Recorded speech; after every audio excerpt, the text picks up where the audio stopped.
Selamat pagi, salam sejahtera bagi kita semua. Selamat pagi Bu Erna, selamat pagi Dr. Hewan Endang Purwanti yang akan menyampaikan materi presentasi pada pagi hari ini.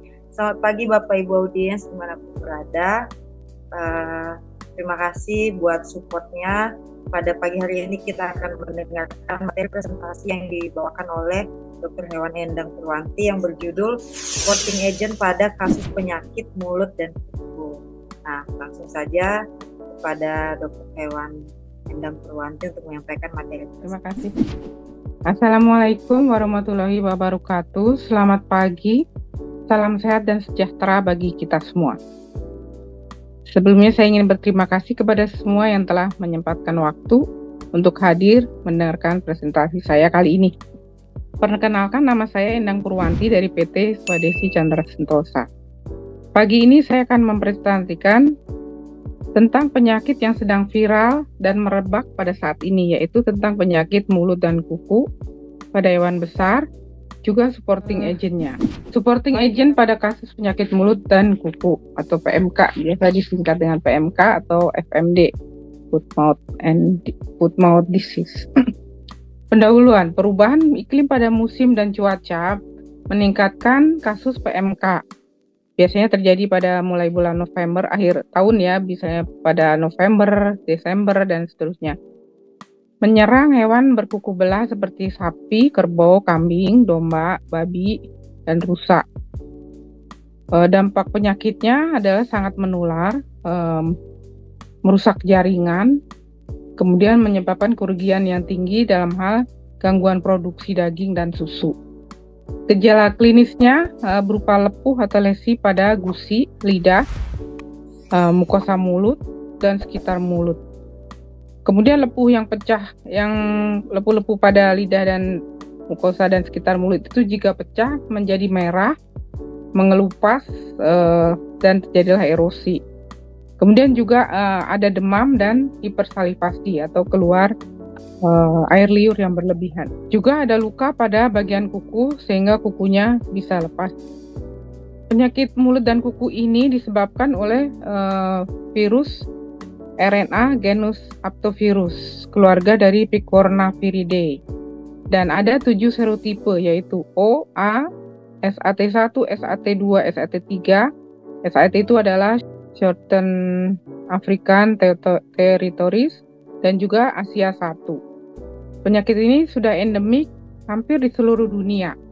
Jadi endemiknya tergantung serotipenya. Kemudian virusnya tahan hidup dalam jaringan tulang, kelenjar, produk susu, dan limfoglandula. Masa inkubasinya 1-14 hari dengan morbiditas sampai 100%.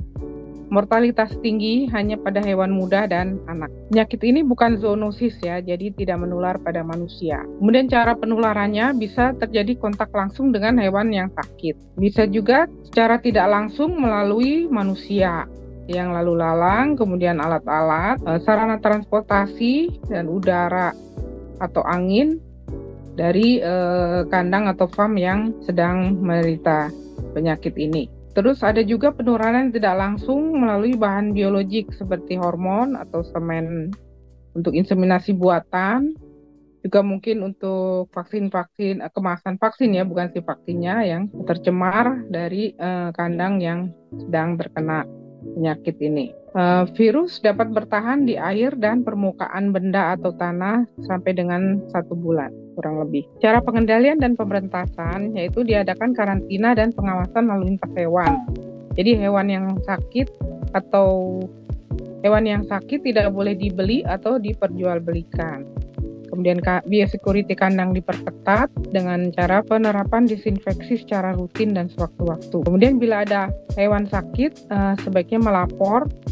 Jadi hewan sakit otomatis sebaiknya melapor ke dinas tempat. Kemudian tidak menyentuh hewan sakit apabila tersentuh, maka harus mandi dan didesinfeksi.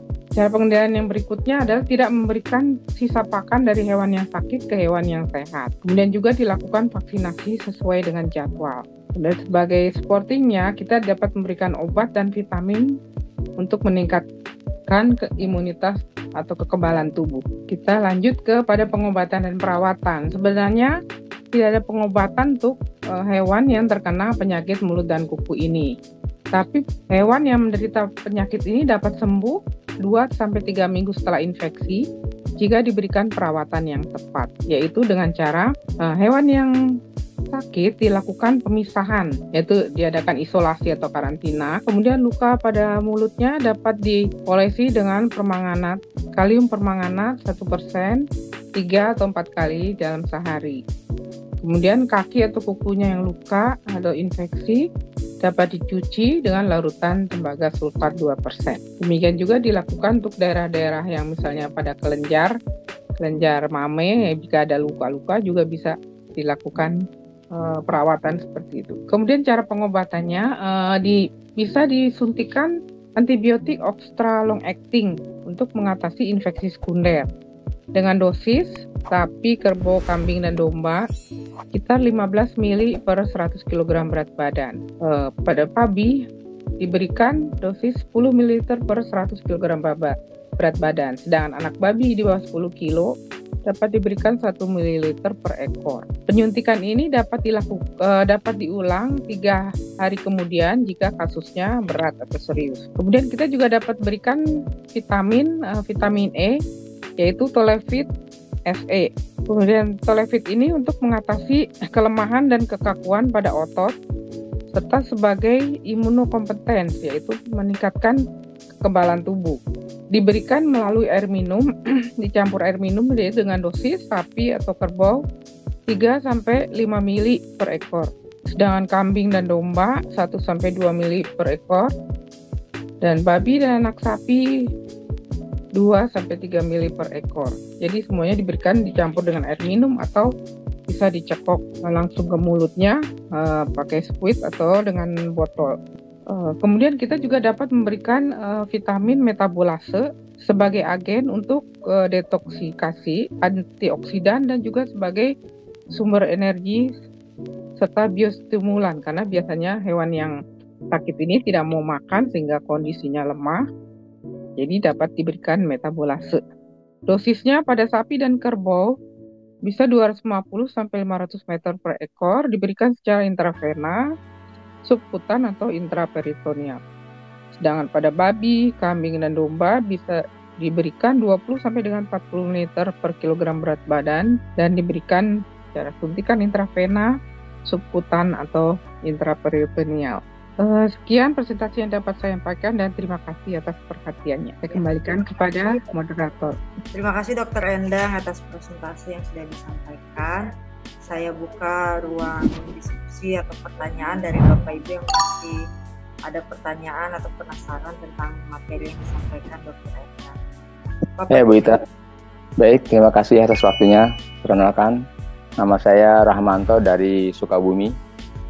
Terima kasih Bu Endang atas presentasi kali ini yang mengangkat penyakit PMK, karena memang sekarang ini lagi merebak lagi ya, dan di Kabupaten Sukabumi sedang diadakan surveillance untuk PMK sendiri. Yang ingin saya tanyakan masalah vaksinasi secara teratur, karena memang selama ini kan PMK tidak masuk vaksinnya di Indonesia, hanya tahun lalu akibat merebak akhirnya vaksinnya masuk. Mungkin mohon dijelaskan vaksinasi secara teratur bagaimana, karena sekarang ini kelihatannya begitu ada PMK umur berapapun, jadi yang ada dari vaksin dari dinas atau dilakukan vaksinasi. Cuma masalah vaksinasi secara teraturnya itu masih belum jelas peternaknya. Terima kasih, itu aja Bu Endang. Mungkin saya jawab langsung. Terima kasih atas pertanyaannya Pak Ramanto. Jadi vaksinasi memang kita pernah dinyatakan bebas pada tahun 1986, kemudian tahun 1990, sehingga tidak ada vaksinasi yang masuk selama. Tapi pada tahun sekarang ini mungkin lalu lintas sudah terlalu padat dan cepat antar negara, juga mungkin ada bahan atau apa yang bisa masuk, sehingga di tahun 2022 Indonesia terserang penyakit ini, penyakit mulut dan kuku ini, sehingga barulah diadakan pengadaan vaksinasi. Jadi vaksinasinya itu biasanya diberikan 6 bulan sekali, Pak. Nah, jadi kalau misalnya dari kecil boleh biasa, kemudian diulang di 6 bulan kemudian. Cuma memang sekarang itu karena peternak tidak terbiasa, jadi mungkin harus ada edukasi juga tentang vaksinasi. Kebanyakan malah banyak yang takut dan antipati terhadap vaksin. Jadi memang harus ada edukasi terus-menerus tentang vaksinasi ini. Jadi jadwalnya memang hanya diberikan setiap 6 bulan sekali. Baik, Bu. Terima kasih atas penjelasannya. Saya kembalikan ke Ibu Ita. Terima kasih, Pak Ramanto. Ada Bapak Ibu yang bertanya lagi? Ya, selamat pagi, Bu. Selamat pagi, Bu. Selamat pagi. Oh iya, Wendang, saya mau nanya, kalau untuk tadi kan pencegahannya dari vaksinasi yang itu ya tadi ya. Jadi untuk vaksinasi itu sendiri, apakah harus menunggu dari dinas peternakan di daerah yang dekat, atau bisa melalui kayak swasta gitu? Jadi nggak menunggu. Kalau dari pemerintah sendiri kan kayak nggak tahu nih jadwalnya kapan kayak gitu. Kalau program dari pemerintah kan masih ke bawah itu nggak tersosialisasi dengan rata gitu, Bu. Kayak gitu. Baik, Pak Jaki, terima kasih atas pertanyaannya. Mungkin bisa langsung saya jawab. Jadi program vaksinasi itu sekarang karena kasusnya masih baru ya, jadi masih dibantu oleh pemerintah.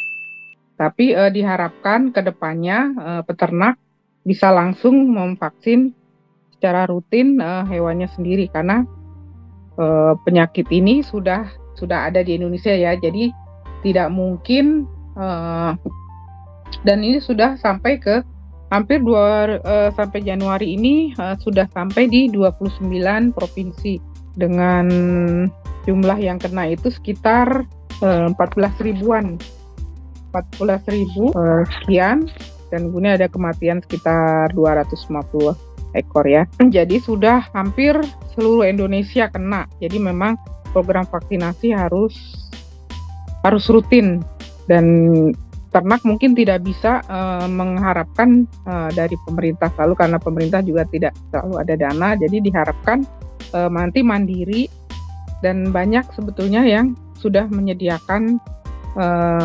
perusahaan-perusahaan obat banyak yang sudah menyediakan vaksin itu. Jadi mungkin bisa berkomunikasi dengan dinas setempat ya, dinas peternakan atau dinas kesehatan hewan setempat di daerah untuk mencari informasi siapa saja yang memiliki vaksin tersebut begitu.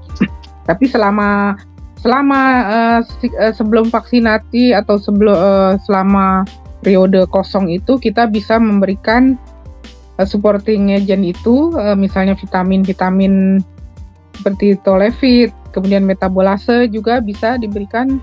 Yang saya juga tidak cantumkan adalah obat cacing ya, Pamisol bisa dipakai sebagai supporting agentnya untuk menjaga supaya hewan itu tetap sehat gitu, Pak Zaki. Mudah-mudahan dapat menambah info. Ya, terima kasih Bu untuk informasinya, Bu. Terima kasih Pak Zaki, terima kasih Dokter Endang.